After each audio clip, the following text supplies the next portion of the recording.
Il y a 10 ans, je suis parti aux États-Unis et je me suis retrouvé dans une des rues les plus dangereuses du pays. Bonjour à tous, c'est Magam. Aujourd'hui, je te raconte une nouvelle anecdote qui m'est arrivée aux États-Unis il y a plus de 10 ans maintenant. Je me suis retrouvé, moi et ma famille, dans une des rues les plus dangereuses de San Francisco.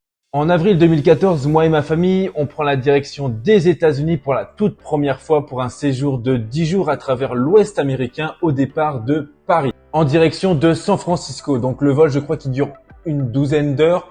On arrive à San Francisco, on passe la douane américaine, douane compliquée. D'ailleurs, j'ai fait une vidéo à ce sujet-là. Si tu veux aller la voir, n'hésite pas. Donc, on passe la douane, on récupère nos bagages. On fait la rencontre de notre guide, Dan, qui était un guide franco-américain très cliché Texas. Avec le chapeau, les Santiago, la ceinture avec l'énorme boucle. À la suite de ça, on prend notre car direction l'hôtel. À l'arrivée à l'hôtel, il nous fait une annonce. Le guide nous a dit qu'on était logé pas forcément dans le meilleur quartier de San Francisco. Donc, c'est à éviter de sortir quand il fera nuit. Vaut mieux se restaurer à l'hôtel parce qu'on est arrivé en fin d'après-midi. C'était bientôt l'heure de manger. Donc, il nous a plutôt conseillé de manger dans le restaurant, dans les restaurants qui avaient à disposition à l'hôtel. Du coup, on écoute ce qu'il nous dit, mais on prête pas vraiment attention. On se dit bon, c'est les Américains, c'est toujours un peu dans l'abus. Il y a des risques partout, évidemment, mais bon, c'est pas ici qu'il y a plus de risques. Donc, on récupère nos bagages, on va dans nos chambres d'hôtel, et quelques heures plus tard, on se dit ah bah pourquoi pas aller se restaurer, trouver un fast-food pas trop cher pour éviter d'aller dans le restaurant en bas qui pourrait coûter un peu cher pour une famille. Donc à la sortie de l'hôtel, maintenant il faisait nuit, on s'engage sur une avenue en fait. Je crois qu'on suivait un GPS pour trouver justement un petit restaurant, un petit fast-food là. On suit le GPS et à un moment donné il nous dit de prendre une rue perpendiculaire à l'avenue pour retrouver une autre avenue. Donc on prend cette rue là, on commence à s'engager dedans, donc une rue qui était beaucoup plus sombre, il y avait beaucoup moins de passages dans cette rue-là. On commence à s'engager là. Et là, je vois tout de suite qu'il y a un petit problème dans la rue. Là. Et au début, je commence à voir quelques SDF qui sont sur les coins, par terre, qui nous regardent. Donc je vois ça, donc je me dis, bon bah voilà, il y a des SDF, c'est normal, rien d'inquiétant pour l'instant. Et on commence à s'engager et je sais pas comment, mais d'un coup, on s'est retrouvé en plein milieu du marché de la drogue. Il y avait des toxicos, mais genre vraiment partout. C'était Walking Dead, Zombieland. On s'est retrouvé nous, touristes français, vraiment au milieu de des trafiquants, des gens qui se droguaient, des gens complètement défoncés. Je sais pas quelle drogue ils prenaient, mais vraiment, on s'est retrouvé vraiment là où il fallait pas aller. Donc en fait, on continue de marcher dans cette rue parce qu'on se dit, mais en fait, on peut pas faire demi-tour parce qu'en fait, il y en a derrière nous, il y en a devant nous, donc il faut qu'on sorte de la rue. Et plus on avance, plus il y a de monde, et là, il y a tous les regards qui sont sur nous. Tout le monde nous regarde parce que nous, on était clichés touristes, on avait du cash sur nous, on avait les appareils photo, les caméras. En fait, il y avait aucune police, il y avait rien, c'était vraiment une rue sombre. Pas de passage, pas de gens, pas de civils, c'était vraiment que des toxicos qui étaient là. Et là, à un moment donné, mais je me dis, mais qu'est-ce qu'on fout là vraiment? Qu'est-ce qu'on vient faire dans cette rue-là? Je dis, on va jamais pouvoir sortir de la rue là, ils vont nous dépouiller, c'est sûr.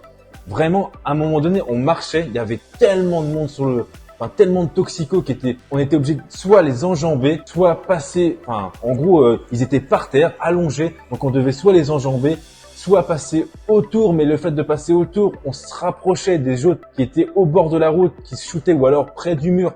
Donc c'était hyper compliqué vraiment juste de marcher sur le trottoir. Et là, à un moment donné, moi je suis dans mon truc, je dis qu'est-ce qu'on fout là vraiment, je suis un peu en panique, j'ai 17 ans, c'est la première image des États-Unis, c'est ça. Moi je me dis mais qu'est-ce qu'on fout là quoi. Et là je regarde mon père et je vois le gars, il marche tranquillement, pas paniqué du tout, genre il continue. Je dis mais putain, mais je remarque pas que on est vraiment au pire endroit qu'il faut être quoi. Et à un moment donné, ce qui devait arriver arriva, les mecs ont commencé à vouloir nous interpeller en fait, commencé à nous parler et ils sont venus voir mon père en premier, un mec, il a commencé à lui parler en anglais tout ça machin et je comprenais pas ce qu'il disait et à un moment donné, j'ai compris qu'il lui proposait de la drogue, il proposait de lui vendre de la drogue et mon père lui parle pas du tout un mot d'anglais. Donc il commençait à moitié à pas à s'engueuler mais à se parler mais personne comprenait personne se comprenait et là je dis à mon père mais arrête de lui parler, on se casse, faut qu'on se barre, on va pas rester ici, c'est méga dangereux quoi. Donc ils ont arrêté de se parler, on a commencé à partir pour sortir parce qu'on voyait au loin qu'on pouvait sortir et environ peut-être une centaine de mètres avant la sortie et l'avenue en fait, je regarde dans une rue qui était pareil perpendiculaire à cette rue là justement, qui était une rue beaucoup plus sombre où il y avait les échelles d'évacuation dans la rue, tout ça c'était vraiment la rue où il y avait des poubelles et tout ça. Et je regarde dans cette rue-là et qu'est-ce que je vois pas? Je vois en fait des mecs, des filles, genre les filles complètement défoncées en train de se faire, je pense que vous avez compris. Et j'en vois deux, trois comme ça par terre, contre le mur et tout ça. Genre vraiment ils faisaient ça devant tout le monde en fait. Et je vois ça et là vraiment je suis choqué à mort. Et là je me dis mais waouh, là je dis faut partir, faut s'en aller. C'est là on doit quitter. On doit quitter cette rue, on doit se barrer quoi. Et après tout ça, on arrive du coup à sortir de cette rue, on arrive dans l'avenue où il y avait là du coup du passage, il y avait un peu plus de monde. Et juste au moment où on sort de la rue, on voit, moi je vois un véhicule de police arriver avec deux policiers dedans. Et les mecs qui regardent dans la rue où on était justement, ils checkent, donc ils voyaient en fait qu'il y avait il y avait plein de monde, il y avait plein de tox et tout ça, donc ils regardent ce qui se passe et ils continuent. Et là moi je regarde ça, je dis ah ouais, je dis en fait les mecs ils disent rien quoi, donc en fait ça se passe comme ça, c'est normal ici. Et après tout ça on a réussi à trouver, donc on a été manger dans un Burger King, qui était justement sur cette avenue là. Donc on a pu manger et ensuite sur le retour, effectivement, on a pris un autre chemin, on a fait tout un détour pour retourner à l'hôtel pour éviter de repasser dans ces rues-là. Mais voilà, c'est l'anecdote de San Francisco et c'est la première image des États-Unis, la première image que j'en garde, c'est ça en fait. C'est pour ça que San Francisco, j'y ai été qu'une fois dans ma vie, je suis resté quelques jours. Mais malgré ces quelques jours, j'en garde un très mauvais souvenir à cause de cette rue-là. Voilà, c'était l'anecdote sur San Francisco. Ça me tenait à cœur d'en parler parce que j'avais vu la vidéo du youtubeur Cyril MP4 qui avait un peu subi la même chose que moi. Bon, nous, on s'était pas fait sauver par quelqu'un, mais c'est vrai que son anecdote est un peu similaire à la mienne.